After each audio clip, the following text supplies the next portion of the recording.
Ha guys, let's get more news about Warriors, but first don't forget to subscribe and leave your like. Warriors top guy on trade list named Jimmy Butler has listed the Golden State Warriors as one of the 4 teams he would want to play next. However, the interest isn't mutual according to Mark Spears. Dan Cape, the Warriors are looking past the disgruntled Miami Heat star in the trade market, with the Chicago Bulls center Vucevic emerging as their top trade target. I'm hearing that the Warriors literally want to go bigger than Jimmy Butler, and what I mean by that is they're one of the most undersized teams in the league, Spears said on the January 7th episode of the NBA Today on ESPN. So they're trying to get a big guy to go alongside Draymond Green. People on their lists include Vucevic, who has probably been the top guy on that list. Keep an eye on some guys like Walker Kessler and John Collins with the Utah Jazz, Jonas Valanciunas with the Washington Wizards, Joseph Kick. I can't see him and Draymond playing together. Maybe a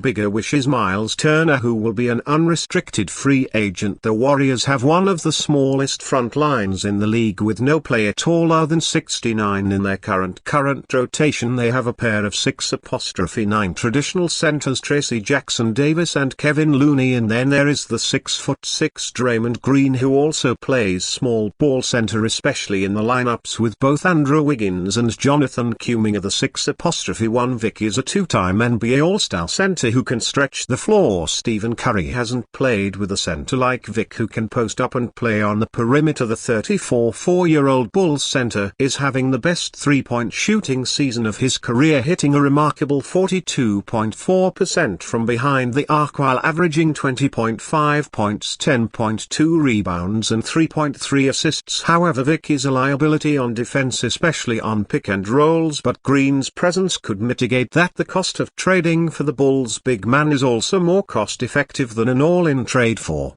Butler, which means giving up both Kuminga and Wiggins. Vucevic is only earning $20 million this season and is owed $21.4 million next season as part of his 3-year $60 million extension he signed in 2023. Meanwhile, Butler is due for $48.7 million this season and is seeking a 2-year extension that would pay him more than $50 million annually. While Vic can provide them with an inside-outside threat, there is also a strong case for Butler as a ceiling raiser for this Warriors team, who are in the final years of Curry's window to contend. Unlike the Bulls big man, Butler is a proven playoff performer. He's a better player defensively than Kuminga and a more polished defensive player than Wiggins. 5 non-Jimmy Butler Warriors trade scenarios to help Stephen Curry. The days of the Golden State Warriors dominating the Western Conference are no more. With roughly 4 weeks until the NBA trade deadline, their Warriors are expected to be one of the more active teams trying to bolster their roster next to Stephen Curry after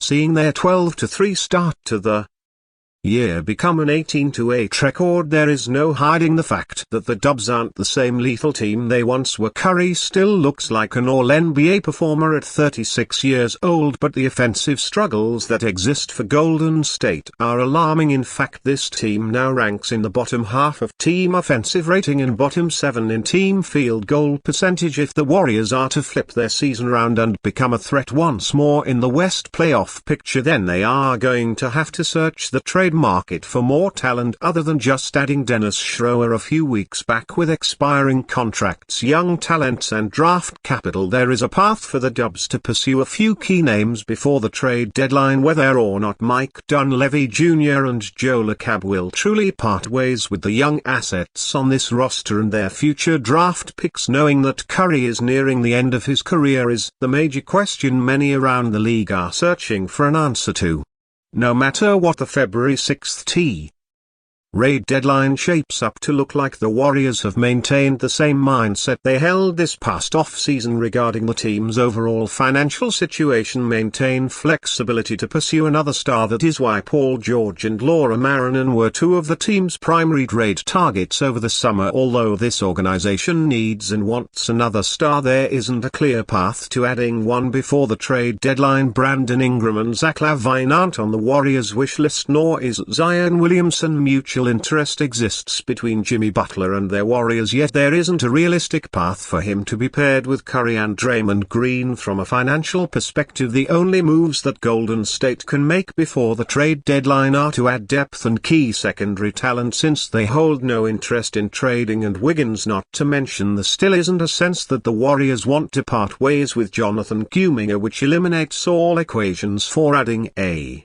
sure thing second in command type of player next to Curry. So who is available and who could the Warriors look to add before the trade deadline? Based on recent rumors, here are 5 trades for Golden State to consider. Warriors' desperation could force them to stump up steeper price for 2x All-Star. There were issues of plenty for the Golden State Warriors on Sunday against the Sacramento Kings, having struggled on both sides of the ball in a blowout 129-99 loss to their Pacific rival. It's the offensive end that's a far more pressing concern right now, though, with the Warriors set to spend at least the next 3 weeks without their second leading scorer and Jonathan Kuminga, even despite Kuminga bursting out into a near 25-0 scorer in the 6 games prior to his injury. Golden State have held one of the worst offenses in the league for a significant period since the start of December. There are now even greater concerns on how the Warriors will cope offensively over the next month, with the potential of those concerns growing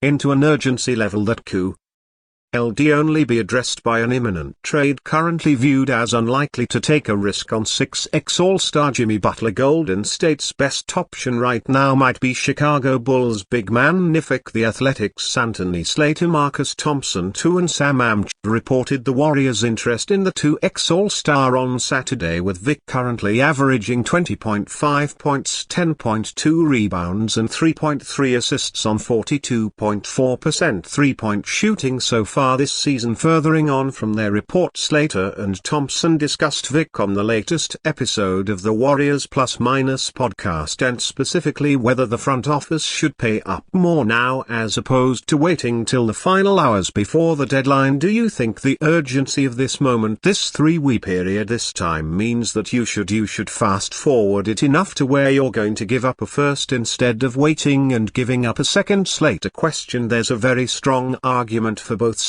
Golden State could give up a first-round pick now, acquire Vucevic, who fits a clear need, and perhaps keep their head above water before Kuminga's return, then see what kind of run they could go on over the remainder of the season. The other side is that you could wait until February 5th or 6th, where you may only have to give up a couple of second-round picks, or alternatively in the meantime a star or more desirable trade target becomes available in the next month. There's no guarantee in either scenario. Trading for Vic in the next week should make the Warriors instantly better, but we also thought that about Dennis Schroeder when he was acquired 3 weeks ago. There's no guarantee that Chicago would accept just second-round draft capital at the deadline either, or that a more attractive trade target becomes available. These are the questions the Golden State front office are currently facing, but one thing is for sure: the longer the team remains in a state of mediocrity, the quicker Warrior fans will lose patience with this current direction. And you fan, what do you